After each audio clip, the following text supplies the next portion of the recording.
नमस्कार साथियों, स्वागत है आपका हमारे YouTube चैनल में और हम देख रहे हैं हिंदी नेट सेट अध्ययन। आज हम देखने वाले हैं PYQ क्वेश्चन पेपर जो हमारा 8 तारीख को पेपर होने वाला है। उसके दृष्टिकोण से जो PYQ क्वेश्चन पेपर है वह हम देखेंगे। ये केवल PYQ क्वेश्चन नहीं है, उसके आधार पर बहुत सारा है, क्योंकि यह हमने पहले भी इसी चैनल पर पढ़ाया हुआ है और फिर से हम यह आपके सम्मुख आज लेकर आए हैं। काफ़ी महत्वपूर्ण है। भाषा के रूप में अवधि का प्रथम प्रयोग किस रचना में मिलता है? यानी भाषा के रूप में अवधि का प्रथम प्रयोग यानी अवधि का प्रथम प्रयोग किस रचना में मिलता है? तो यहाँ पर जो है इसका सही उत्तर जो है वह खालिक बारी है। और खालिक बारी यह एक उत्तर न होकर उसके आधार पर और भी कुछ हमारी तैयारी हो सकती है। भाषा के रूप में अवधि का प्रथम प्रयोग खालिक बारी में मिलता है। खालिक बारी अमीर खुसरो की रचना है। अवध क्षेत्र में व्यवहारत बोली अवधि कहलाती है। यानी जो अवध प्रांत में अवध क्षेत्र में जो बोली बोली जाती है उसको अवधि कहा जाता है। अवधि की उत्पत्ति और उसके विकास पर चर्चा की जाए तो दो भाषा वैज्ञानिकों के मत हमारे सामने आते हैं। यानी वह उसकी उत्पत्ति यानी अवधि की उत्पत्ति के बात करते हैं तो दो भाषा वैज्ञानिक जो है वह उनके विचार सामने आते हैं। जहाँ जॉर्ज ग्रियर्सन ने अवधि या पूर्वी हिंदी को शोर सेनी एवं मागधी के बीच की अर्धव मागधी से उत्पन्न माना है। यानी किसने अवधि को अर्धव मागधी से उत्पन्न किसने माना है? तो जॉर्ज ग्रियर्सन ने माना है। बाबूराव सक्सेना इसे कोसली से उद्धृत मानते हैं। यानी बाबूराव सक्सेना जो है वो कोसली भाषा से उत्पन्न भाषा अवधि को मानते हैं। मूलतः अवधि के विकास को 3 कालखंडों में विभाजित किया जाता है। यानी अवधि को कितने कालखंडों में विभाजित किया जा सकता है? 3। प्रथम जो है प्रारंभ से 1400 तक है, उसके बाद 1400 से 1700 और फिर अंतिमतः 1700 से आज तक का जो काल है वहाँ। प्रारंभिक अवधि के उदाहरण यानी प्रारंभिक अवधि के उदाहरण किन किन रचनाओं में मिलते हैं? पीपरवा, सोह गौरा, सारनाथ, रुपिमदेई एवं खैरागढ़ के अभिलेख यानी खैरागढ़ के अभिलेखों में भी अवधि का प्रारंभिक अवधि का रूप देखने को मिलता है। अवधि का उदाहरण प्राकृत पैगलम यानी अवधि का जो उदाहरण है वह प्राकृत पैगलम, राहुल वेल उक्ति व्यक्ति प्रकरण, कीर्तिलता आदि ग्रंथों की भाषा में देखा जा सकता है। यानी प्राकृत पैगलम में अवधि भाषा है, राहुल वेल उक्ति व्यक्ति प्रकरण एवं कीर्तिलता इसमें भी अवधि भाषा का प्रयोग हुआ है। यहाँ तक कि हेमचंद्र की अपभ्रंश भाषा में भी अवधि की ही प्रधानता यानी हेमचंद्र की जो रचना है उनके हेमचंद्र की भाषा में भी अवधि की प्रधानता देखने को मिलती है। काव्य भाषा के रूप में अवधि को प्रतिष्ठित करने का श्रेय सूफी कवियों को दिया जाता है। यानी काव्य भाषा के रूप में अवधि को कौन से कवियों ने स्थान दिया? तो सूफी कवियों ने। उक्ति व्यक्ति प्रकरण हिंदी का प्रथम गद्य ग्रंथ है। यानी उक्ति व्यक्ति प्रकरण यह हिंदी का प्रथम गद्य ग्रंथ है। यानी प्रथम हिंदी का गद्य ग्रंथ कौन सा है? तो उक्ति व्यक्ति प्रकरण है। इसकी रचना यानी उक्ति व्यक्ति प्रकरण की रचना किसने की है? तो दामोदर शर्मा ने 12वीं शताब्दी के आसपास की है। यह एक व्याकरण ग्रंथ है। अभी यहाँ पर 3 प्रश्न बने, 3 प्रश्नों के उत्तर हमें मिल सकते हैं। उक्ति व्यक्ति प्रकरण यह हिंदी की प्रथम गद्य पुस्तक कौन सी है? उक्ति व्यक्ति प्रकरण। उक्ति व्यक्ति प्रकरण के रचनाकार कौन है? दामोदर शर्मा, जो 12वीं शताब्दी के आसपास रची हुई है।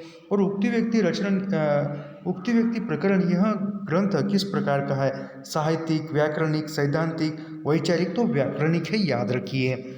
चंदायन मुला दाऊद कृत हिंदी का प्रथम सूफी प्रेम काव्य है। यानी हिंदी का प्रथम सूफी प्रेम काव्य कौन सा है? तो वह चंदायन है, याद रखिए।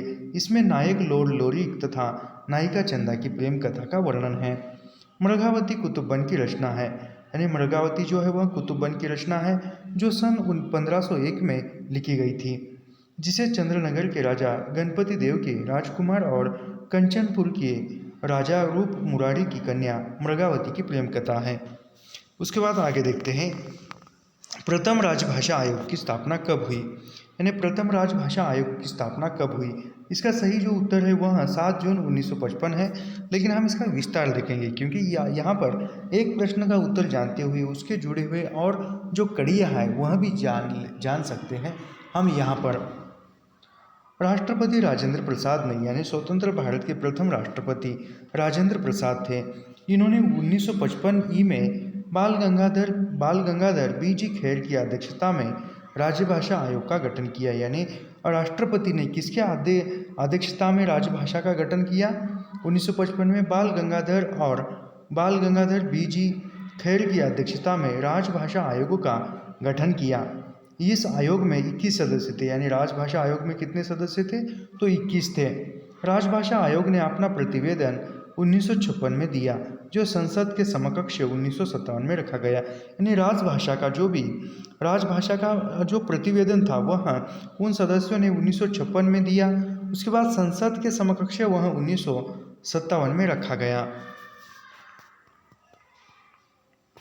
राजभाषा आयोग की सिफारिशों की समीक्षा करने के लिए सन 1957 में गोविंद वल्लभ पंत की अध्यक्षता में संयुक्त संसदीय राजभाषा समिति का गठन किया। यानी याद रखिए, राजभाषा आयोग की सिफारिशों की समीक्षा करने के लिए किस गठन किया गया? उस गठन के अध्यक्ष कौन थे? तो गोविंद वल्लभ पंत की अध्यक्षता में संयुक्त संसदीय राजभाषा समिति का गठन किया गया। कब? 1957 में। श्री बीजी खेर की अध्यक्षता में राजभाषा आयोग का गठन निम्नलिखित विषयों पर सिफारिशें करने के लिए किया था। यानी राजभाषा आयोग का गठन किस उद्देश्य से किया था, किसके लिए किया था, वह हम निम्नलिखित रूप से देखते हैं। यहाँ पर संघ के सरकारी कामकाज के लिए हिंदी भाषा का क्रमशः अधिक से अधिक प्रयोग करें। यानी हिंदी भाषा का सरकारी कामकाजों में प्रयोग करने के लिए राजभाषा का गठन किया गया, राजभाषा समिति का। उसके बाद संघ के सभी या कुछ सरकारी कामों के लिए अंग्रेजी भाषा के प्रयोग की मनाही। संविधान के अनुच्छेद 348 में वर्णित सभी अथवा कुछ कार्यों के लिए किस भाषा का प्रयोग किया जाए। उसके बाद है संघ के किसी या किन्हीं खास कार्यों के लिए प्रयोग में आने वाले अंकों का रूप। उसके बाद है एक समग्र अनुसूची तैयार करना जिसमें ये बताया जाए कि कब और किस प्रकार संघ की राजभाषा तथा संघ एवं राज्यों के बीच और एक राज्य दूसरे राज्यों के बीच संचार की भाषा के रूप में अंग्रेजी का स्थान धीरे धीरे हिंदी ले ले। भारत के राष्ट्रपति ने भारत के संविधान के अनुच्छेद, यानी भारत के जो राष्ट्रपति थे उन्होंने भारत के संविधान के अनुच्छेद में 344(1) में प्रदत्त शिकायतों का प्रयोग करते हुए 7 जून 1955 को श्री बीजी खेर की अध्यक्षता में राजभाषा आयोग का गठन किया था। याद रखिए। उसके बाद का प्रश्न है, बघेली बोली किस अपभ्रंश से विकसित हुई है? यानी बघेली बोली किस अपभ्रंश से विकसित हुई है? तो यहाँ पर जो है इसका सही उत्तर होगा अर्धोमागधी। बघेली बोली अर्धोमागधी अपभ्रंश से विकसित हुई है। उत्तर भारत में अपभ्रंश के 7 भेद रूप प्रचलित है। यानी उत्तर प्रदेश में बघेली बोली के कितने रूप दिखने को मिलते हैं, कितने रूप तथा भेद? तो 7 जो है वह भेद तथा रूप देखने को मिलते हैं, जिसे आधुनिक भारतीय भाषाओं का जन्म हुआ है। यानी आधुनिक भारतीय भाषाओं का जन्म कहाँ से हुआ है? अपभ्रंश के 7 भेदों से हुआ है। ये अपभ्रंश के 7 रूप किस प्रकार है वह हम देखेंगे। मिलान कीजिए में यहाँ पर से प्रश्न बन सकता है। तो यहाँ पर अपभ्रंश और उसका आधुनिक भारतीय भाषाएं कौन सी है? यानी शौरसेनी अपभ्रंश के अंतर्गत कौन कौन सी भाषा आती है? पश्चिमी हिंदी, राजस्थानी, गुजराती। यानी पश्चिमी हिंदी, राजस्थानी, गुजराती यह शौरसेनी अपभ्रंश के अंतर्गत आती है। फिर है पैशाची अपभ्रंश। पैशाची अपभ्रंश के अंतर्गत लहंदा एवं पंजाबी। पैशाची अपभ्रंश के अंतर्गत कौन कौन सी बोली आती है? तो लहंदा और पंजाबी। फिर उसके बाद है ब्राह्मण अपभ्रंश। ब्राह्मण अपभ्रंश के अंतर्गत सिंधी एक ही बोली है। उसके बाद है खस अपभ्रंश। खस अपभ्रंश के अंतर्गत पहाड़ी कुमानी गढ़वाली। यानी पहाड़ी कुमानी गढ़वाली यह किस अपभ्रंश के अंतर्गत आती है? तो खस अपभ्रंश के अंतर्गत आती है, याद रखिए। उसके बाद है महाराष्ट्रीय अपभ्रंश। महाराष्ट्रीय अपभ्रंश में मराठी एक ही आती है। उसके बाद है अर्धोमागधी अपभ्रंश। अर्धोमागधी अपभ्रंश को ही पुरानी हिंदी, यानी पुरानी हिंदी यह अर्धोमागधी अपभ्रंश के अंतर्गत आती है। उसके बाद है मागधी अपभ्रंश। मागधी अपभ्रंश बिहारी, बंगाली, उड़िया, असमिया। यानी मागधी अपभ्रंश के अंतर्गत कौन कौन सी बोली आती है? बिहारी, बंगाली, उड़िया, असमिया, पूर्वी हिंदी के अंतर्गत। यानी यह मागधी अपभ्रंश में कौन कौन सी बोली आती है? बिहारी बोली, बंगाली बोली, उड़िया और असमिया यह जो है मागधी अपभ्रंश के अंतर्गत आने वाली भाषाएं हैं, बोलियां हैं, आधुनिक भारतीय भाषाएं हैं। उसके बाद पूर्वी हिंदी के अंतर्गत 3 बोली आती है, यानी पूर्वी हिंदी के अंतर्गत 3 ही बोली आती है। वह 3 बोली कौन सी है पूर्वी हिंदी के अंतर्गत आने वाली? अवधी, बघेली और छत्तीसगढ़ी। अवधी, बघेली, छत्तीसगढ़ी यह पूर्वी हिंदी के अंतर्गत आने वाली बोलियां हैं, याद रखिए। उसके बाद देखते हैं, नहीं अगला प्रश्न नहीं, उसी का कुछ अंश है। बघेली का अन्य नाम, यानी बघेली भाषा का या बघेली भाषा का अन्य नाम कौन सा है? रिवाई, यानी बघेली में देखकर रिवाई दिया जा सकता है, याद रखिए। बघेली का अन्य नाम रिवाई तथा उसकी उपबोली निबटा, यानी बघेली बोली की उपबोली कौन सी है? निबटा है, याद रखिए। बघेली रीवा, यानी बघेली बोली कहाँ पर बोली जाती है? बघेली रीवा, जबलपुर, मंडला, मिर्ज़ापुर के कुछ क्षेत्रों में बोली जाती है। बघेली बोली उदासीन आकार बहुला है, यानी बघेली बोली उदासीन आकार बहुला बोली है, याद रखिए। काफ़ी इम्पोर्टेंट ये सब कुछ बातें हैं आने वाली परीक्षा के दृष्टिकोण से। उसके बाद का अगला प्रश्न है, स्पर्श संघर्ष व्यंजन ध्वनि कौन सी, यानी स्पर्श संघर्ष व्यंजन ध्वनि कौन सी है? तो यहाँ पर झ जो है यह स्पर्श संघर्ष व्यंजन ध्वनि है। उसके आधार पर हम देखेंगे जिन व्यंजनों के उच्चारण में स्पर्श का समय अपेक्षाकृत अधिक होता है और उच्चारण के बाद वाला भाग संघर्षी हो जाता है, वे स्पर्शी संघर्ष कहलाते हैं। च, छ, ज, झ स्पर्श संघर्षी व्यंजन है, यानी स्पर्श संघर्षी व्यंजन कौन से है? च, छ, ज और झ यह स्पर्श संघर्षी व्यंजन है, याद रखिए। स ऊष्म व्यंजन है, यानी स किस प्रकार का व्यंजन है? ऊष्म व्यंजन है, क्योंकि इन्हें बोलने से सांस की ऊष्मा जीवा को स ऊष्म व्यंजन है, क्योंकि इसे बोलने में, यानी स को बोलने से सांस की ऊष्मा जीवा दांत को स्पर्श करती है। इसे दंत मूलक भी कहते हैं, यानी स को दंत मूलक भी कहते हैं और स यह ऊष्मा व्यंजन भी है। यह अनस्त व्यंजन है, यानी ये कैसा व्यंजन है? ये जो है यह अनस्त व्यंजन है। अनस्त व्यंजन के अंतर्गत अभी अनस्त व्यंजन कौन से है? य, र, ल, व, यानी य, र, ल, व यह जो है यह अनस्त व्यंजन है, याद रखिए। य, र, ल, व यह अनस्त व्यंजन है। इनका उच्चारण जीभ, तालु, दांत और होठों के परस्पर सटाने से होता है, यानी जीभ, तालु, दांत और होठों के परस्पर सटाने से कौन से वर्णों का उच्चारण होता है व्यंजनों का? तो वह होते हैं अनस्त व्यंजन, याद रखिए। किंतु कहीं पूर्ण स्पर्श नहीं होता है, अंततः ये चारों अनस्त व्यंजन अर्धस्वर कहलाते हैं, यानी अनस्त व्यंजनों को ही अर्धस्वर व्यंजन कहा जाता है, याद रखिए। न स्पर्श व्यंजन है, यानी न जो है वह कैसा व्यंजन है? स्पर्श व्यंजन है। व्यंजन के अंतर्गत यानी त, अभी त वर्ग में आने वाले कौन से हैं? त, थ, द, ध, न।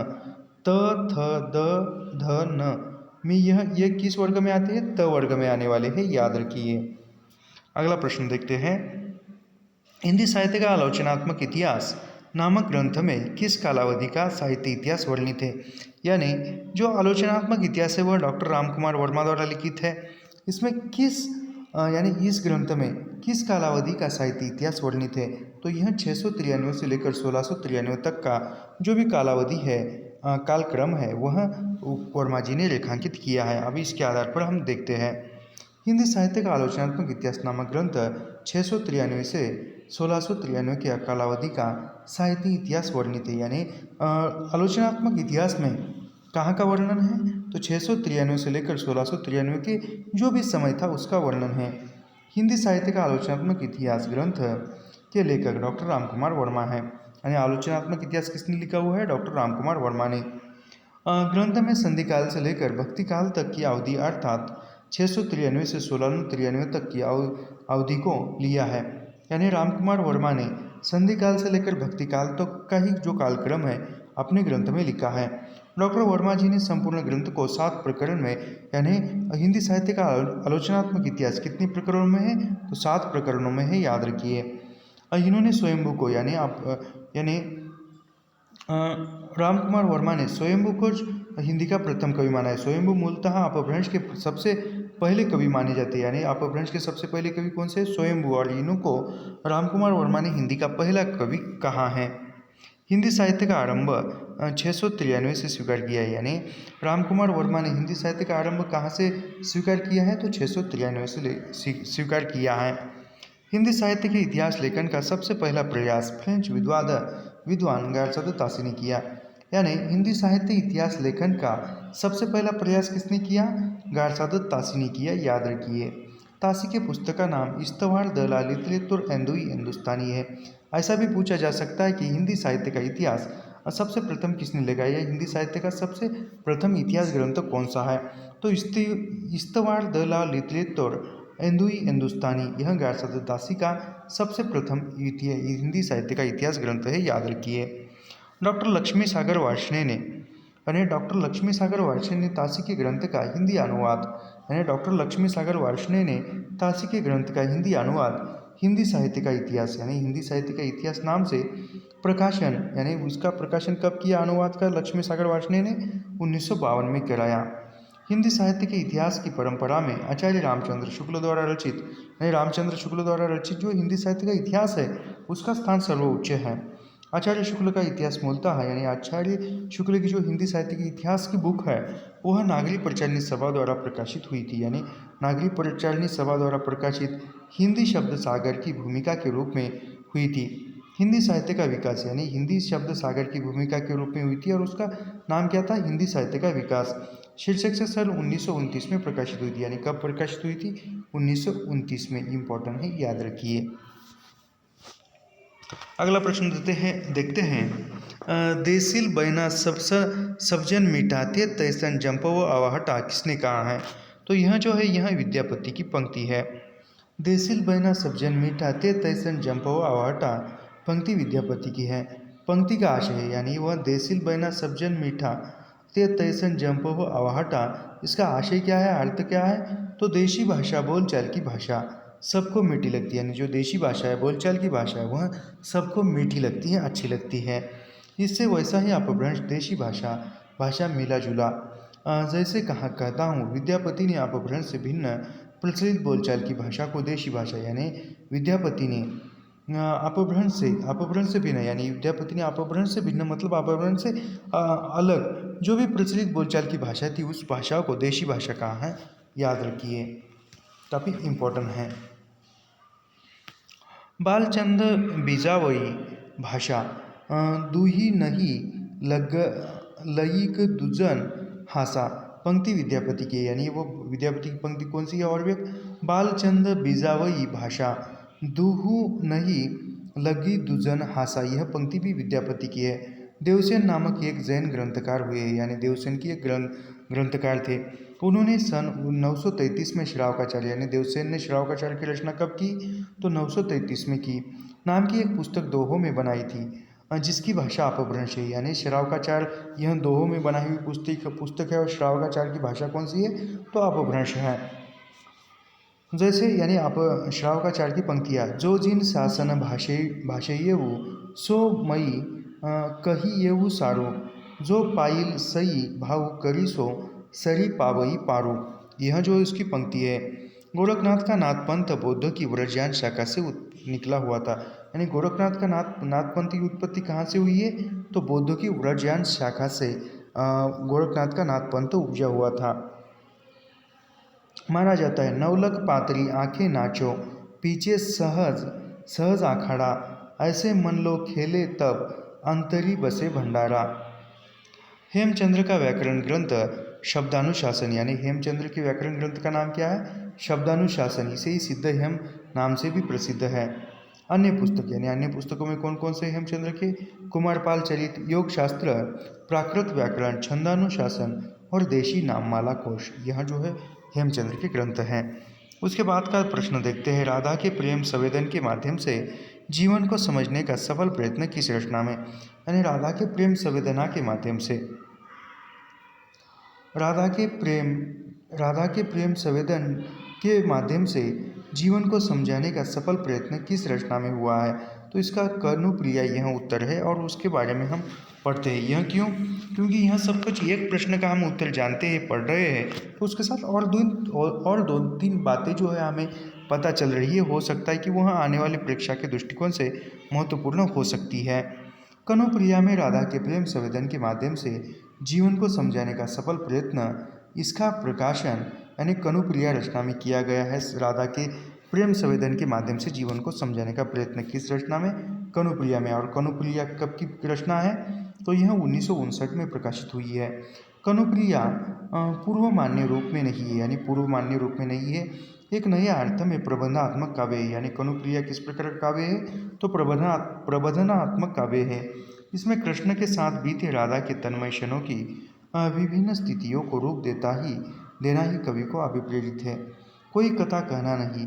यह एक ऐसा प्रबंध काव्य है, यानी कनुप्रिया एक ऐसा प्रबंध काव्य है जो आधुनिक शिल्प और भावबोध दोनों को आत्मसात कर सका। यानी आधुनिक शिल्प और भावबोध दोनों को आत्मसात करने वाला काव्य कौन सा है? तो कनुप्रिया है।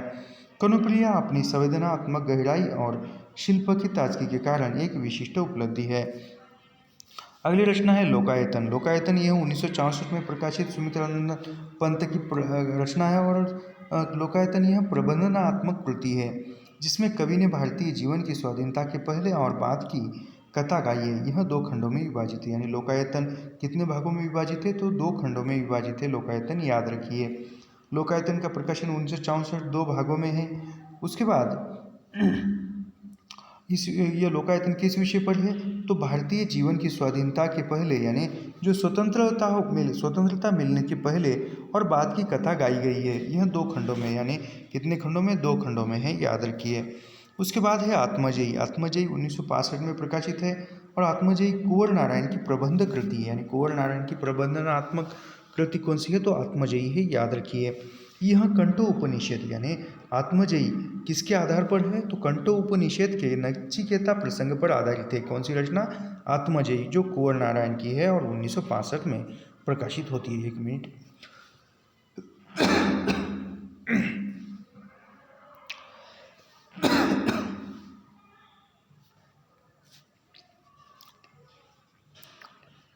नरेश मेहता कृत संशय की एक रात, यानी नरेश मेहता की कृति कौन सी है? संशय की एक रात, जो 1962 में राम के मन के संशय को चिन्हित करती है। यानी जो नरेश मेहता की कृति संशय की एक रात का प्रकाशन कब का है? तो 1962 का है और जो राम के मन में जो संशय है उस संशय को वर्णित करती है। नरेश मेहता की अन्य रचना। अभी नरेश मेहता की अन्य रचनाओं में कौन सी है? वन पाकी सुनो, बोलने दो चीड़ को, चैत्य और उत्सवा, यह भी नरेश मेहता की रचनाएं हैं। अभी यहाँ पर अयोध्या सिंह उपाध्याय हरिओद, यानी अयोध्या सिंह उपाध्याय हरिओद द्वारा रचित टेढ़ हिंदी का टाट किस विधा की रचना है? यानी टेढ़ हिंदी का टाट किस विधा की रचना है? तो उपन्यास विधा की रचना है। अयोध्या सिंह उपाध्याय हरिओद द्वारा रचित टेढ़ हिंदी का टाट उपन्यास विधा की रचना है। अभी वहाँ अयोध्या सिंह उपाध्याय हरिओद के उपन्यासों में आधे खिले फूल 1907 में प्रकाशित है। धार्मिक अंधविश्वासों का कुपरिणाम, यानी धार्मिक अंधविश्वासों का कुपरिणाम हरिओद ने किस उपन्यास में दिखाया है? तो आधे खिले फूल में। टेढ़ हिंदी का टाट, यानी टेढ़ हिंदी का टाट कब की है? तो 1899 की है। ये थोड़ा सा गलत हो गया, ये 1800 नहीं होगा, 65 में जन्म है, तो 1899 की है।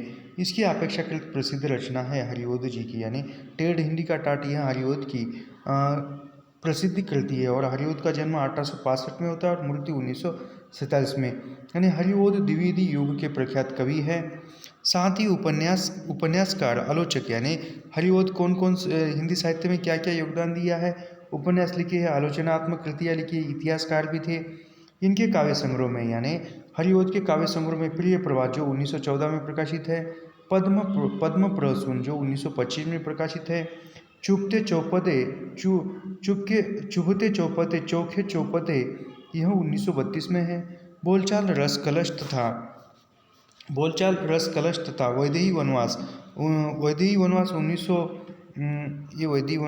17, ये गलत हुआ है यहाँ पर भी, ये 1940 की रचना है, यानी 1940 की रचना है यह वैदेही वनवास 1940 प्रसिद्ध है। इसमें से प्रिय प्रवास, यानी प्रिय प्रवास खड़ी बोली हिंदी का प्रथम महाकाव्य, यानी खड़ी बोली हिंदी का कौन सा महाकाव्य है? प्रिय प्रवास है। रस कलश की रचना ब्रज भाषा में हुई है, यानी हरिओद के किस रचना की कौन सी रचना ब्रज भाषा में हुई है? तो रस कलश।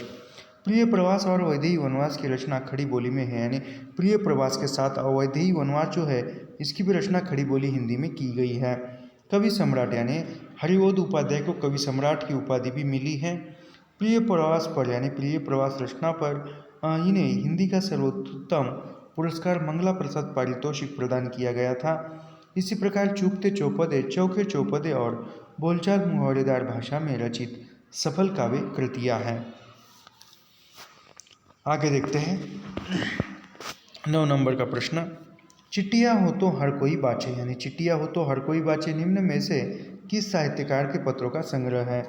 पर विकल्प दिए है आगे विद्यानिवास मिश्र, नागार्जुन, रेणु, यानी ये रेणु जी का है।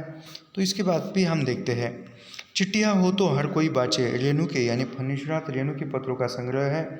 इसका संपादन यानी चिट्टियाँ हो तो हर कोई बाचे का संपादन किसने किया है? भारत यायावर ने किया था।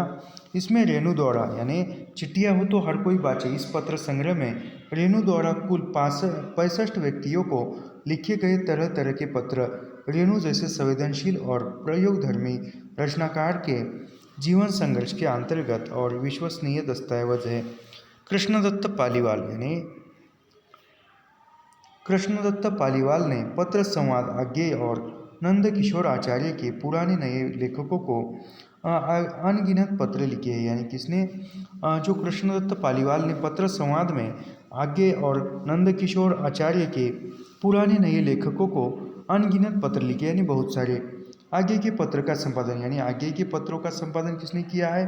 तो विश्वनाथ प्रसाद तिवारी ने, यानी विश्वनाथ प्रसाद तिवारी ने आगे के पत्रों का संपादन किया है। विद्यानिवास मिश्र ललित निबंधकार, यानी विद्यानिवास मिश्र जो है वह ललित निबंधकार है। इनके ललित निबंधों में तुम चंदन हम पानी, यानी विद्यानिवास मिश्र के निबंधों में कौन सा है? तुम चंदन हम पानी, बसंत आ गया पर कोई उत्कंठा नहीं, चितवन की छा, और यह है। फिर नागार्जुन के पत्रों का जो संपादन है, नागार्जुन के पत्रों का संपादन 1987 में किसने किया? नरेंद्र कोहली ने किया है।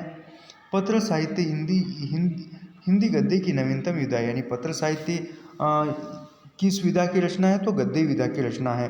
सबसे कम समृद्ध है पत्र लेखन, तो लिखने की कला के आविष्कार के साथ ही आरंभ हुआ होगा, यानी जब लिखने की कला से ही पत्र जो है आरंभ होगा। आजकल तो पत्र मेरे ख्याल से लगभग लुप्त ही हो चुके हैं, किंतु साहित्य की एक मूल्यवान विधा मानकर प्रकाशित करने और उसके कला रूप का विश्लेषण करने की प्रवृत्ति सर्वथा नहीं है। यानी वह पत्र विधा यहाँ पुरानी है, लेकिन फिर भी एक साहित्यिक रूप से उसको सामने लाने का एक नया प्रयास है, नया साहित्य है। रस की निष्पत्ति मूल ऐतिहासिक पात्रों से ही संभव है। अगला ये 10 नंबर का प्रश्न है। एक मिनट।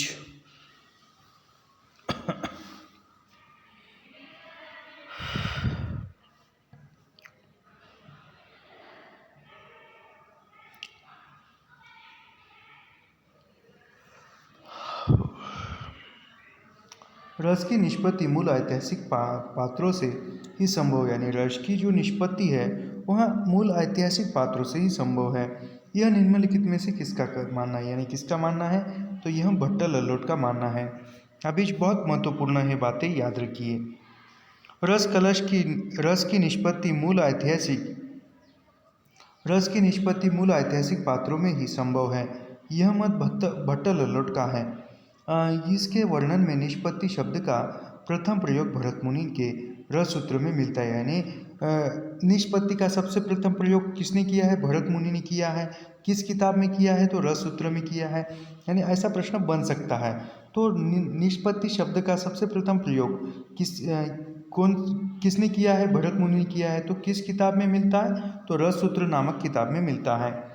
विभावानुभाव व्याभिचारी संयोगात्रस निष्पत्ति भरत मुनि के प्रवर्ती आचार्यों ने रस सूत्र में आए संयोग और निष्पत्ति को लेकर विवाद रहा है। इन आचार्यों के सैद्धांतिक एवं दार्शनिक आधार निम्न है। ये इम्पोर्टेंट है और मिलान कीजिए में ऐसे आते हैं। भट्ट लल्लोट किस वाद से थे? भट्ट लल्लोट जो है वह उत्पत्ति या आरोपवाद या सिद्धांत के थे और मीमांसा दर्शन के थे। यानी भट्ट लल्लोट मीमांसा दर्शन के थे। उसका सिद्धांत कौन सा था? भट्ट लल्लोट का उत्पत्ति या आरोपवाद था, याद रखिए। उसके बाद शंकुक यह न्याय दर्शन से है। शंकुक यह अनुमतिवाद, यानी शंकुक अनुमतिवाद के हैं और न्याय दर्शन के मतों को अनुमति देते हैं।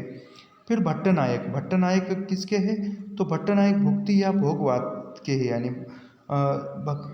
भट्टनायक का सिद्धांत कौन सा है? तो भट्टनायक का सिद्धांत है भुक्ति या भोगवाद, यानी भुक्ति या भोगवाद, यह भट्टनायक का सिद्धांत है और शाक्य दर्शन है। उसके बाद है अभिनव गुप्त। अभिनव गुप्त का अभिव्यक्तिवाद, यानी अभिनव गुप्त का, अभिनव जो है अपनी बात जो है तुरंत कह देते हैं, व्यक्त हो जाते हैं, तो अभिनव गुप्त का अभिव्यक्तिवाद और वह शैव दर्शन से है, याद रखिए, इंपॉर्टेंट है, मिलान कीजिए में पूछा जा सकता है। आचार्य भट्ट लल्लोट को भरत के रससूत्र का प्रथम व्याख्याता, यानी भरत मुनि के रससूत्रों का प्रथम व्याख्याता कौन है? तो भट्ट लल्लोट है, याद रखिए, काफी इंपॉर्टेंट प्रश्न है। आचार्य शंकु के अनुसार सामाजिक चित्र तुरंग न्याय से नट में रस की, यानी ये शंकु का कथन इंपॉर्टेंट है, याद रखिए। आचार्य शंकु के अनुसार सामाजिक चित्र तुरंग न्याय से नट में रस की अवस्थिति मानकर रस का अनुमान करते हैं। भट्ट लल्लोट ने उत्पत्तिवाद, यानी भट्ट लल्लोट ने उत्पत्तिवाद का आरोपवाद में रस के मुख्य रूप से अनुकार्य वास्तविक रामादि में रहता है और गौण रूप में नट बना दिया गया है, काफ़ी इंपॉर्टेंट कथन है। उसके बाद है आचार्य क्षेमेंद्र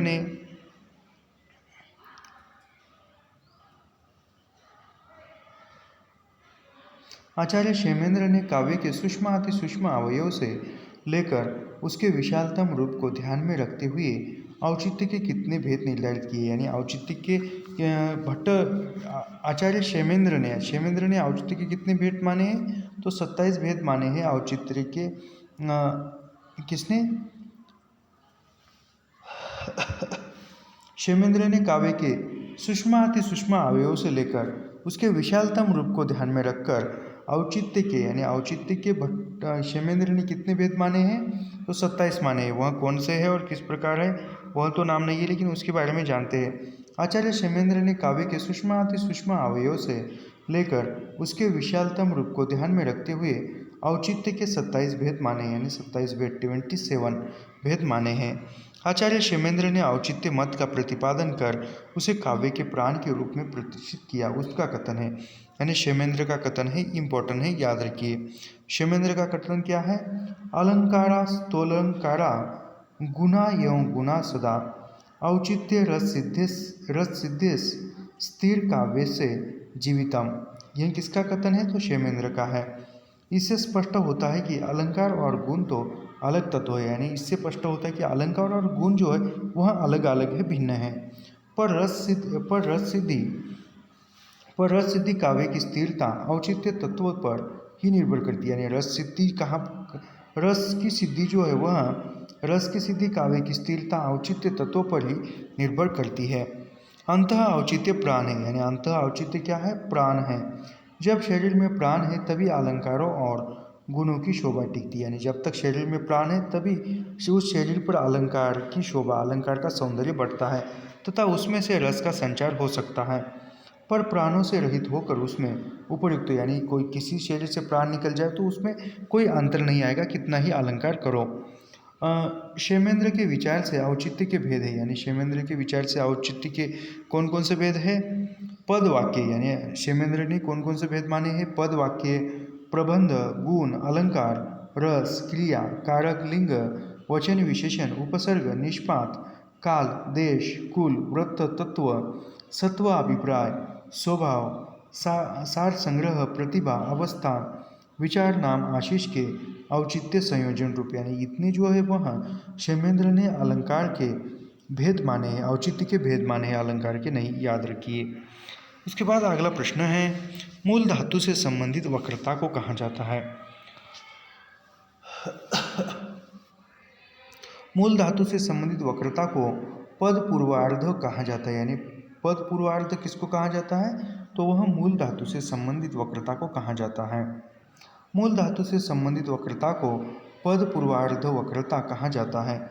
आचार्य कुंतक ने वक्रोक्ति के जो 6 भेद माने हैं, यानी आचार्य कुंतक ने वक्रोक्ति के कितने भेद माने हैं? 6 भेद माने हैं। वे है, यानी वो आचार्य कुंतक ने वक्रोक्ति के 6 भेद माने हैं। वो 6 भेद कौन से हैं? विन्यास वक्रता, पद पूर्वार्ध वक्रता, वाक्य वक्रता, प्रकरण वक्रता और प्रबंध वक्रता। यह क्षेमेंद्र ने कुंतक ने जो 6 भेद माने थे वक्रता के वह हैं। 6 भेद कौन से हैं? विन्यास वक्रता, पद पूर्वार्ध वक्रता, वाक्य वक्रता, प्रकरण वक्रता और प्रबंध वक्रता। काफ़ी इम्पोर्टेंट है। आगे बढ़ते हैं। अभी पद वक्रता क्या है ये थोड़ा हम छोड़ देते क्योंकि हम इसको आगे आगे बढ़ना है। ये इम्पोर्टेंट है। जो वैचारिक पृष्ठभूमि है वहाँ से ऐसे ये क्वेश्चन है। लिरिकल बैलेट्स यानी लिरिकल बैलेट्स 1978 किन दो कवियों की कविताओं का संग्रह यानी लिरिकल बैटेस यह किन दो कवियों की रचनाओं का संग्रह है? तो वह है वर्ड्सवर्थ और कॉलरिज, यानी वर्ड्सवर्थ और कॉलरिज के कविताओं का संग्रह है। इनके बारे में पढ़ते हैं। लिरिकल बैलेट्स 1798 में वर्ड्सवर्थ एवं कॉलरिज की कविताओं का संग्रह है। वर्ड्सवर्थ 1795 में कॉलरिज के मित्र बने, यानी वर्ड्सवर्थ कॉलरिज के मित्र कब बने थे? तो 1795 में बने थे। उनके ही सहलेखन में लिरिकल बैलेट्स नामक कविताओं का प्रथम संस्करण यानी लिरिकल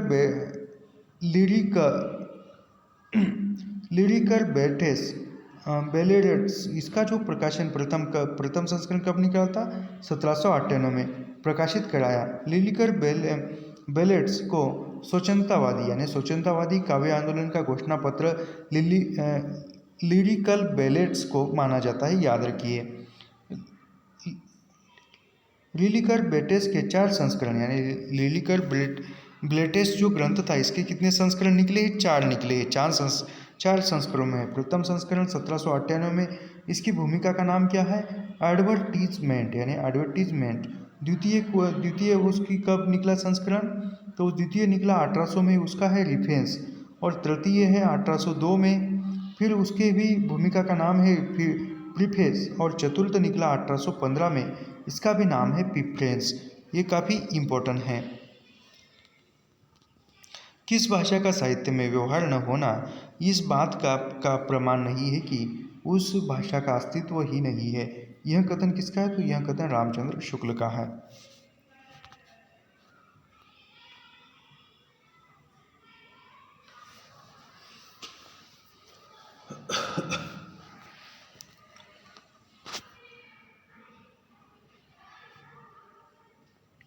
एशिया के हरे भरे धर्म यानी एशिया के हरे भरे धर्म जैसे वे पश्चिमी विज्ञान की वास्तविकताओं के संपूर्ण संपर्क में लाए जाते हैं। यानी एशिया के जो हरे भरे धर्म हैं पश्चिमी विज्ञान की वास्तविकता के संपर्क में लाए जाते हैं। सूखी लकड़ियों का ढेर मात्र रह जाते। यह कथन किसका है? तो यह कथन हंटर का है।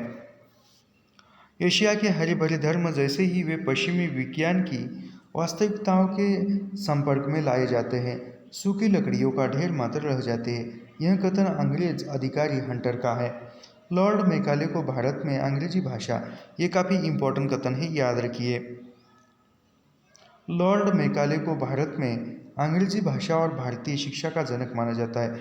यानी अंग्रेजी भाषा और भारतीय शिक्षा का जनक किस अंग्रेज को माना जाता है? तो लॉर्ड मैकाले को।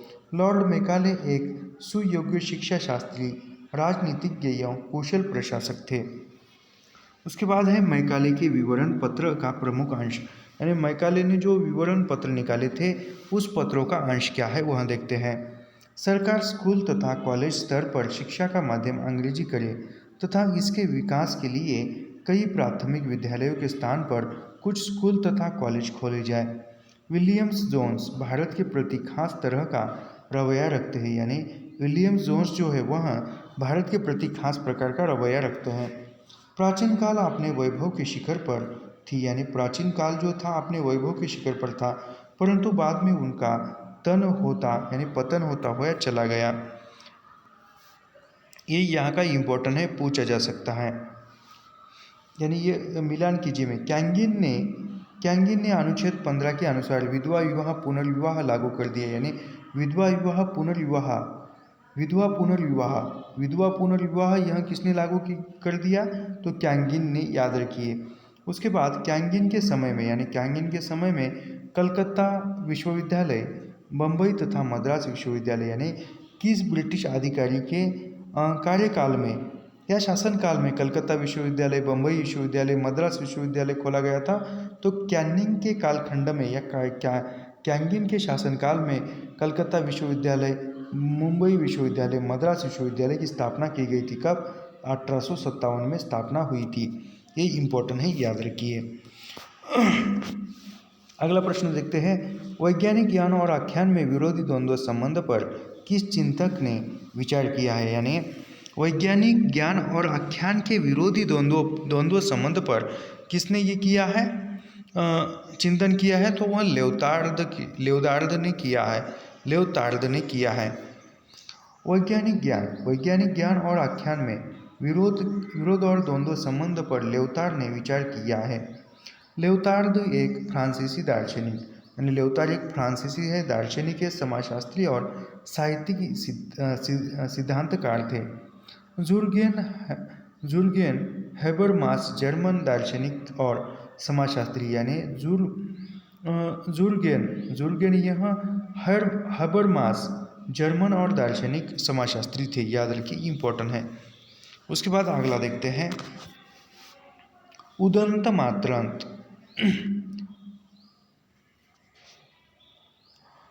मात्रांत को प्रकाशन में लाने का श्रेय निम्नलिखित में से किस विद्वान को जाता है? यानी उदंत मात्रण जो यह पत्रिका थी, इसको प्रकाश में लाने का श्रेय ब्रजेंद्रनाथ बंदोपाध्याय को जाता है।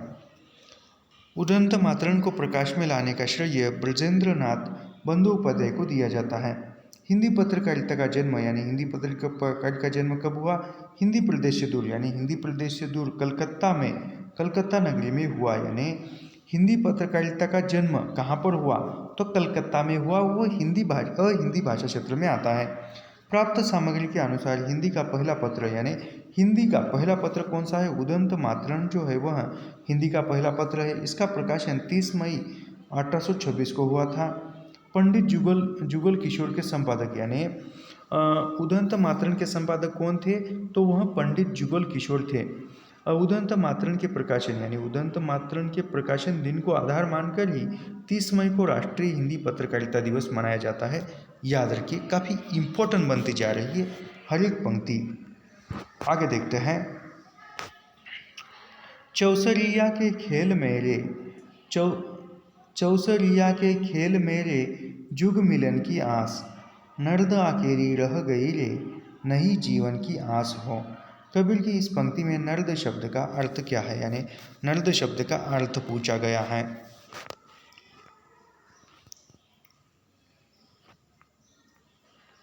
तो इसका अर्थ होता है गोटी। चौरस के खेल में जब दो गोटियां एक जगह इकट्ठी हो जाती है, उसकी आशा में ही भक्त भीतर भीतर उतरता जाता है। सब कुछ दांव पर लग जाता है, यानी सब कुछ वह दांव पर लगाता है। बस एक ही आशा है कि कोई घड़ी तो आएगी, यानी कोई समय आएगा जब दो गोटे एक जगह मिल जाएगी, जहाँ मैं और तू का मिलन होगा। अगर गोटी अकेली रह गई तो फिर जीवन व्यर्थ है, यानी वो परमात्मा न मिला तो जीवन जो है व्यर्थ है। जीवन का सारा अर्थ परमात्मा में डुबकी लगाने में है, यानी जीवन का जो सारा अर्थ है, जो परमात्मा है, ईश्वर है, उनको मिलने में है या उनमें खुद को सम्मिलित करने में है। अगला प्रश्न है। अंधेरे में कविता में काव्यवाचक किसे पित्त ओ पित्त कहकर संबोधित करता है? यानी वह तिलक को, यानी लोकमान्य तिलक को। अंधेरे में कविता में काव्यवाचक तिलक को पित्त कहकर संबोधित करता है। अंधेरे में कविता का प्रकाशन, यानी अंधेरे में कविता जो मुक्तिबोध की है, इसका प्रकाशन 1961 में होता है। यह मुक्तिबोध की रचना है।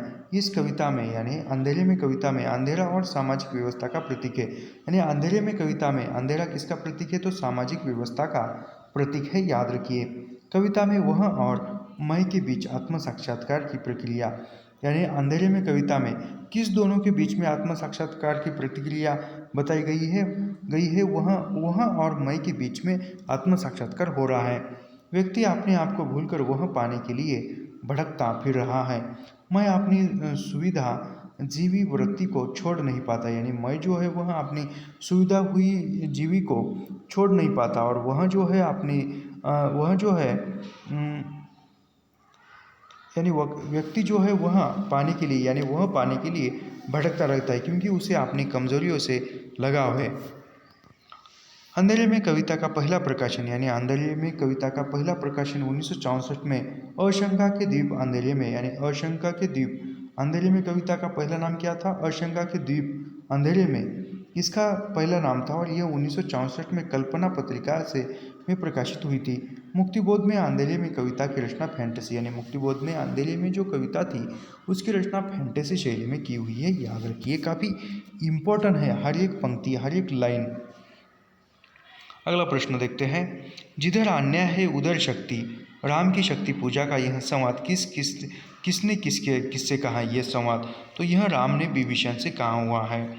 इसके बारे में भी पढ़ते हैं। अन्याय जिधर है उधर शक्ति, यह संवाद राम ने विभीषण से कहा है। उत्तरी पा माँ शक्ति रावण से आमंत्रण, अन्याय जिधर है उधर शक्ति। कहते छल छल हो गए नयन, कुछ बूंद पुनः ढलने द्रग जल। रुक गया कंठ थम चमका लक्ष्मण तेज प्रचंड धस गया धरा में कवि यह युगपद मसक दंड। उसके बाद का प्रश्न है 21 नंबर का। नयन चुवही जस मवहट नीरू, नयन चुवही जस मवहट नीरू। नागमती योग खंड की इस पंक्ति में मवहट शब्द का यानी मवहट शब्द का क्या है? तो माघ की झड़ी अर्थ होता है, माघ की झड़ी।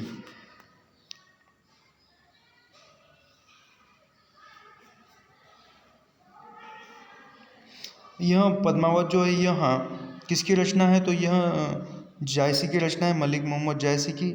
नागमती योग खंड की इस पंक्ति यानी यह पंक्ति किस खंड की है? तो नागमती योग खंड की है। और मवहट का सटीक अर्थ होता है कि माघ की झड़ी। नागमती योग खंड जायसी की पद्मावत से लिया गया है यानी जायसी का जो पद्मावत महाकाव्य है उसमें एक नागमती योग खंड है। पद्मावत की रचना यानी पद्मावत की रचना कब हुई? 1540 में हुई। इस परंपरा का प्रौढ़तम काव्य माना जाता है यानी सूफी परंपरा का। इसकी कथा वस्तु को आलोचकों ने दो खंडों में यानी पद्मावत महाकाव्य के आलोचकों ने इसकी कथा वस्तु को दो खंडों में बांटा है। एक जो है रत्नसेन पद्मावती के विवाह का पूर्वार्ध यानी रत्नसेन का जब पद्मावती के साथ विवाह होता है उसका पूर्वार्ध और उत्तरार्ध ऐसे भागों में विभाजित करते हैं। पूर्वार्ध को कल्पना प्रसून और उत्तरार्ध को ऐतिहासिक यानी पूर्वार्ध को कल्पना प्रसून यानी कल्पना के आधार पर माना है और पूर्वार्ध को ऐतिहासिक माना है। वस्तुतः जायसी ने अपना प्रयोजन स्पष्ट शब्दों में व्यक्त करते हुए लिखा है। ओ मन जानी कवित असकीना, भक यह रहे जगत अह चीना। अर्थात जगत में अपना चिन्ह छोड़ जाने के लिए यह काव्य लिख रहा हूँ यानी जायसी कहते हैं कि जग में मेरा चिन्ह, मेरी निशानी छोड़ जाने के लिए यह काव्य लिख रहा हूँ। किंतु फिर भी यह भ्रांत धारण प्रचलित है कि इसकी रचना सूफी मत के प्रचार के उद्देश्य से हुई थी यानी पद्मावत की रचना सूफी प्रचार के जो मत थे उसके लिए हुई थी यानी सूफी मत का। जायसी द्वारा रचित यानी जायसी द्वारा अन्य भी रचित काव्य है जिसमें आकड़ावट, आखिरी कलाम, चित्ररेखा, कहरनामा, मसलनामा यह उल्लेखनीय जो है रचनाएं हैं। उसके बाद है झूठा सच उपन्यास में किस शहर का वर्णन नहीं है यानी झूठा सच उपन्यास का जो प्रथम भाग है वो हमने लाइन बाय लाइन, पंक्ति दर पंक्ति पढ़ा हुआ है और इसी चैनल पर वो प्लेलिस्ट उपलब्ध है। आप देखने का समय नहीं है वहाँ, आप जो भी आपके पास शॉर्ट ये है उसका आप रिवीजन कीजिए और क्लास सुनते रहिए। झूठा सच उपन्यास में यानी झूठा सच उपन्यास में कानपुर शहर का वर्णन नहीं है। झूठा सच उपन्यास में जालंधर आया है, लखनऊ आया है, नैनीताल का वर्णन है। झूठा सच उपन्यास यशपाल का यानी यशपाल का 7वां उपन्यास है। यशपाल के उपन्यासों में दादा कामरेड, देशद्रोही, दिव्या, पार्टी कामरेड, मनुष्य के रूप, अमिता, 12 घंटे, अप्सरा का शाप, क्यों फंसे, मेरी तेरी उसकी बात और यह यशपाल के उपन्यास है। झूठा सच उपन्यास दो खंडों में है। प्रथम भाग जो है 1958 में प्रकाशित होता है, वतन और देश का भविष्य यह 1960 में प्रकाशित होता है, याद रखिए। उसके बाद है झूठा सच के प्रमुख पात्र है। अभी झूठा सच उपन्यास के प्रमुख पात्र कौन से हैं? जो जयदेवपुरी है, तारा यानी जयदेवपुरी यह भाई बहन है। कनक कौन है? तो तारा की बहन है। सूद कौन है? तो वह जयदेवपुरी की सहायता करने वाला है। गिल कौन है? गिल जो है यह कनक का मित्र है। सोमराज, सोमराज के साथ तारा का विवाह हुआ होता है, लेकिन वह जिस दिन विवाह हुआ उसी रात उस घर में आग लग जाती है और तारा जो है जान बचाकर भाग जाती है। उसके बाद डॉक्टर प्राणनाथ, डॉक्टर प्राणनाथ यह अर्थशास्त्र के प्रोफेसर है, इकोनॉमिक्स के। उपन्यास के अंत में डॉक्टर प्राणनाथ गिल से कहते हैं, यानी उपन्यास के अंत में डॉक्टर प्राणनाथ गिल से कहते हैं कि गिल, आप तो विश्वास करोगे, जनता निर्जीव नहीं है, जनता सदा भूमुख भी नहीं रहती। देश का भविष्य नेताओं और मंत्रियों की मुट्ठी में नहीं है, देश की जनता के ही हाथ में है, यानी देश का भविष्य जनता के हाथ में है, किसी राजनीतिक नेता के हाथ में नहीं है। अगला कथन देखते हैं, कितने बजे। मुझे उन लोगों से ज़रा भी हमदर्दी नहीं है जो बातें तो करते हैं कम्युनिस्टों सी, मगर जीवन है रईसों का सा, उतना विलासमय, उतना ही स्वार्थ से भरा हुआ। यह कथन किस उपन्यास का है? तो यह गोदान उपन्यास का कथन है। अभी गोदान उपन्यास प्रेमचंद का है, तो प्रेमचंद के उपन्यास देखते हैं। तो सेवा सदन 1918 में है, वरदान 1921 में प्रकाशित है, प्रेमाश्रय 1921 में, रंगभूमि 1925 में, कायाकल्प 1926, निर्मला 1927, प्रतिज्ञा 1929, गबन 1931, कर्मभूमि 1932 और गोदान 1936 में लिखा हुए उपन्यास है, प्रेमचंद के उपन्यास है। और मंगलसूत्र यह कुल 11 मंगलसूत्र यह अधूरा उपन्यास है और प्रेमचंद ने कुल 11 उपन्यास की रचना की है। गोदान प्रेमचंद का चिर अमर कृति स्तंभ है, यानी हमेशा प्रासंगिक है। गोदान में प्रेमचंद का संपूर्ण जीवन अनुभव सिमट कर केंद्रीभूत हो गया है। गोदान के पात्र, यानी गोदान उपन्यास के पात्र कौन कौन से हैं? तो गोदान उपन्यास के पात्रों में है होरी, धनिया, गोबर, झुनिया, दाता दीन, नौखेराम, पट्टेश्वरी, यानी जो भी हमने जो शॉर्ट नोट्स में देखा था वह सब कुछ है, एक रिवाइज करने के लिए हम ये ले रहे हैं। तो गोदान उपन्यास के पात्र है होरी, धनिया, गोबर, झुनिया, दाता दीन, नौखेराम, पट्टेश्वरी, झिंगुरी सिंह, पंडित ओमकारनाथ, श्याम बिहारी तनखा, मिस्टर खन्ना, मिर्जा है, मालती है, राय साहब, अमरपाल सिंह, यह जो है यहाँ गोदान उपन्यास के पात्र है। गोदान उपन्यास का नायक कौन है? होरी जो है गोदान उपन्यास का नायक है और झूठा सच यशपाल का उपन्यास है और महिला आंचल रेणु जी का जिंदगी नामा कृष्णा सोप्ती का उपन्यास है। आगे बढ़ते हैं।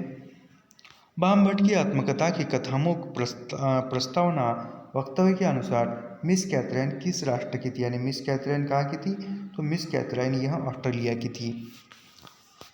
इसके बारे में पढ़ते हैं। उपन्यास बाम भट्ट की आत्मकथा के कथामुख प्रस्तावना वक्तव्य के अनुसार मिस कैथरीन ऑस्ट्रेलिया राष्ट्र की निवासी थी।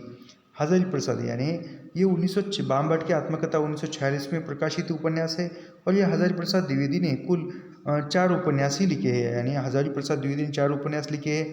प्रथम है बाम भट्ट की आत्मकथा जो 1946 में प्रकाशित होता है। उसके बाद है चारू चंद्रलेख, फिर है पुनरुवा तथा अनाम दास का पोथा, यानी पुनरुवा उपन्यास का नाम क्या है? अनाम दास का पोथा। मिस कैथरीन ऑस्ट्रेलिया के एक संभ्रांत ईसाई परिवार की कन्या है। मिस कैथरीन का भारतीय विधाओं के प्रति असीम अनुराग था। अपने देश में रहते हुए ही उन्होंने संस्कृत, ईसाई, हिंदी का अच्छा अभ्यास कर लिया था। आगे बढ़ते हैं। किस उपन्यास में पारंपरिक गीतों के साथ ही बाबा फरीद, शाह लतीफ़ और बुल्ले शाह की कविताओं की बहुतायत से प्रयोग किया गया है? तो यहाँ पर जो है वह जिंदगी नामा उपन्यास, यानी तमस उपन्यास भी हमने पढ़ा है, यह इसमें भी नहीं है, तो वह जिंदगी नामा उपन्यास में ही है, याद रखिए। जिंदगी नामा उपन्यास किसका है? तो कृष्णा सोप्ती का है। जिंदगी नामा उपन्यास में पारंपरिक गीतों के साथ ही बाबा फरीद, शाह लतीफ़, यानी बाबा फरीद, शाह लतीफ़ और बुल्ले शाह, यानी याद रखिए जिंदगी नामा उपन्यास में किन किन के लोकगीतों का प्रयोग हुआ है? बाबा फरीद, शाह लतीफ़, बुल्ले शाह की कविताओं का बहुतायत से प्रयोग हुआ है। कृष्णा सोप्ती ने अब तक कुल 6 उपन्यास लिखे, यानी कृष्णा सोप्ती में कितने उपन्यास लिखे? 6। पहला उपन्यास कौन सा है कृष्णा सोप्ती का? सूरजमुखी अंधेरे के, जो 1972 में प्रकाशित होता है। दूसरा है जिंदगी नामा 1979 में, फिर दिलो दानिश 1993 में, समय सरगम 2000, यानी समय सरगम 2000 में प्रकाशित होता है। उसके बाद है गुजरात पाकिस्तान से गुजरात हिंदुस्तान 2017 में है। चैत्रा 2019 में प्रकाशित उपन्यास है। उसके बाद है जिंदगी नामा, एक बड़ा उपन्यास है, यानी जिंदगी नामा एक बड़ा उपन्यास है जिसमें पंजाब की विगत है जिंदगी का पूरा ब्यौरा, यानी पंजाब की जिंदगी का पूरा ब्यौरा प्रस्तुत किया है। जिंदगी नामा उपन्यास के प्रमुख पात्र, यानी जिंदगी नामा उपन्यास के प्रमुख पात्र कौन से है? शाहनी शाहजी, महरी चाची, राबिया, करम बीबी और सरफराज जोरावर। यह जो है यह जिंदगी नामा उपन्यास के पात्र है। तमस उपन्यास भीष्म सानी का है।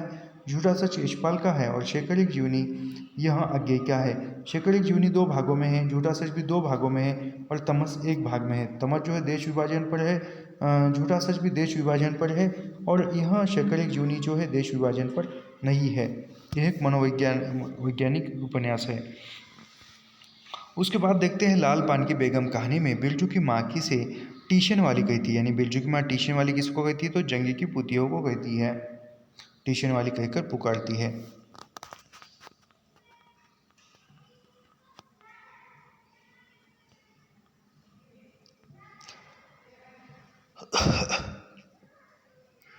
अभी लाल पान की बेगम कहानी के प्रमुख पात्र, यानी वो किसका?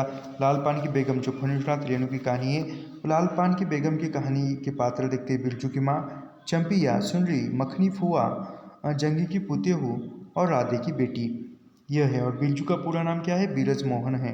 अभी फणिनाथ रेणु की कहानी संग्रह देखते हैं। ठुमरी, आदिम खोर, आदिम रात्रि की महक, एक श्रावणी दोपहरी की धूप, ये फणिनाथ रेणु की कहानी संग्रह है। रेणु की कहानियाँ, यानी रेणु जी की प्रसिद्ध कहानियाँ कौन सी है? रसप्रिया, ठेस, तीसरी कसम, उर्फ मारी गई गुलफाम, एक आदिम रात्रि की महक, पंचलाइट, पहलवान की ठोलक, संवदिया, अक्ल और भैंस, 3 बिंदिया। यह जो है इनकी फणिनाथ रेणु की प्रसिद्ध कहानी है, 3 बिंदिया, याद रखिए। आगे बढ़ते हैं। चंद्रदेव से मेरी बातें शीर्षक कहानी सर्वप्रथम किस वर्ष प्रकाशित हुई थी? तो 2000 नहीं, 1904 में प्रकाशित हुई थी सर्वप्रथम। चंद्रदेव से मेरी बातें जो राजेंद्र बाला घोष की कहानी है।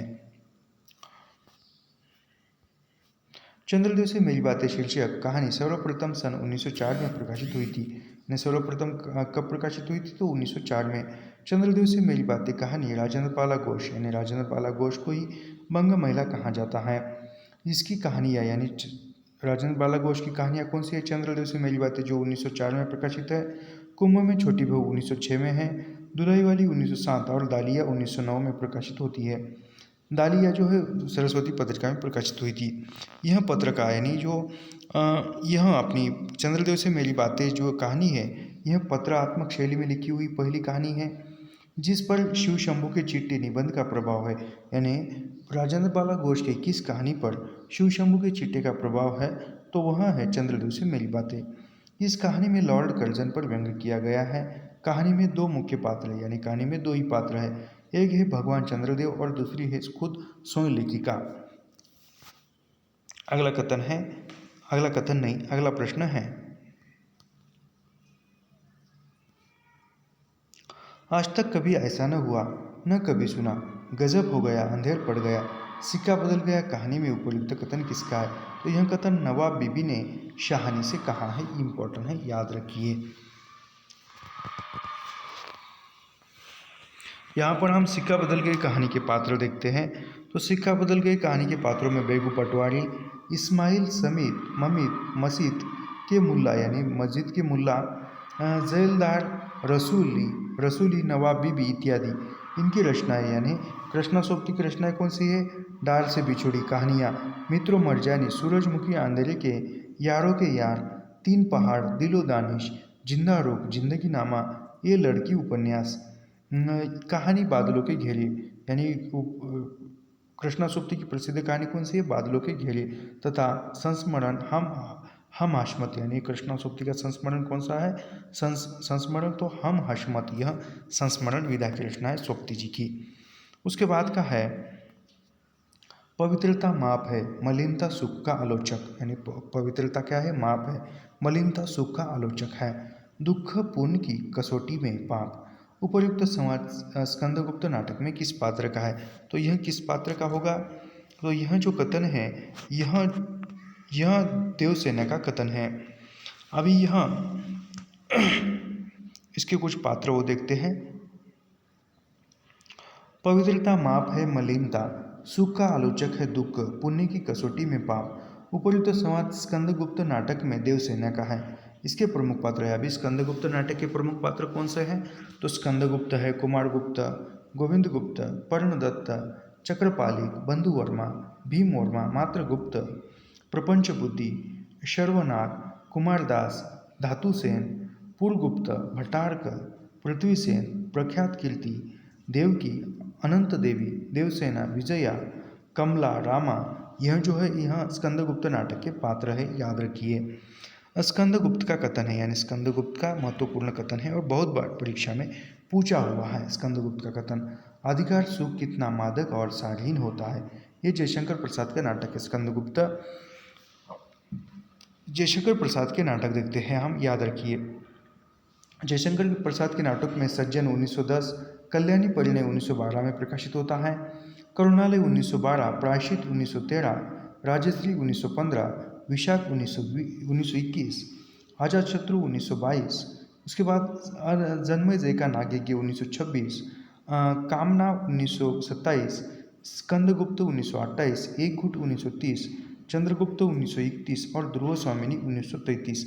यह जयशंकर प्रसाद के नाटकों का क्रम है, काफ़ी इंपॉर्टेंट है, पूछा जा सकता है। हम फिर से इस पर ये करेंगे, दोहराएंगे। सबसे प्रथम जयशंकर प्रसाद का नाटक कौन सा है? सज्जन, जो 1910 में प्रकाशित होता है। उसके बाद है कल्याणी परिणय, जो 1912 में प्रकाशित होता है।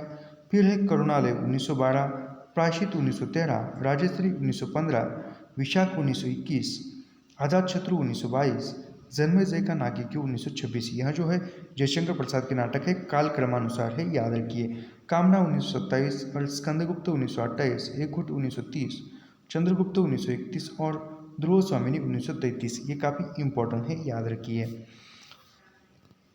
अगला प्रश्न देखते हैं और इस वीडियो का यह अंतिम प्रश्न होगा, इसके बाद हम बाद में देखते हैं। मानव कब दानव से भी दुर्दांत, पशु से भी बर्बर और पत्थर से भी कठोर, करुणा के लिए निरावकाश हृदय वाला हो जाएगा, नहीं जाना जा सकता। अतीत सुखों के लिए सोच क्यों, अनागत भविष्य के लिए भय क्यों, और वर्तमान को मैं अपने अनुकूल बना ही लूँगा, फिर चिंता किस बात की। उपयुक्त संवाद चंद्रगुप्त नाटक में किसके द्वारा कहा गया है? यानी ये संवाद चंद्रगुप्त नाटक है और किसने कहा गया है? तो यह सिंहहरण ने कहा गया है। सिंहहरण का कथन है। ये भी जयशंकर प्रसाद का नाटक है। तो जयशंकर प्रसाद के नाटक के जो भी नाटक थे वह हमने इसी पूर्व काल क्रमानुसार देखे हैं। उपयुक्त संवाद जयशंकर चंद्रगुप्त नाटक सिंहहरण का है। चंद्रगुप्त नाटक जयशंकर प्रसाद का है। इसके अन्य प्रमुख कथन, यानी चंद्रगुप्त नाटक के अन्य महत्वपूर्ण कथनों में, मुझे इस देश से जन्मभूमि के समान स्नेह होता जा रहा है, ये कार्नेलिय का है। यदि प्रेम ही जीवन का सत्य है तो संसार ज्वालामुखी है। महत्वाकांक्षा का मोती निष्ठुरता की सीपी में रहता है। अरुण यह मधुमय देश हमारा, जहाँ पहुँच अजरज अनजान क्षितिज को मिलता एक सहारा।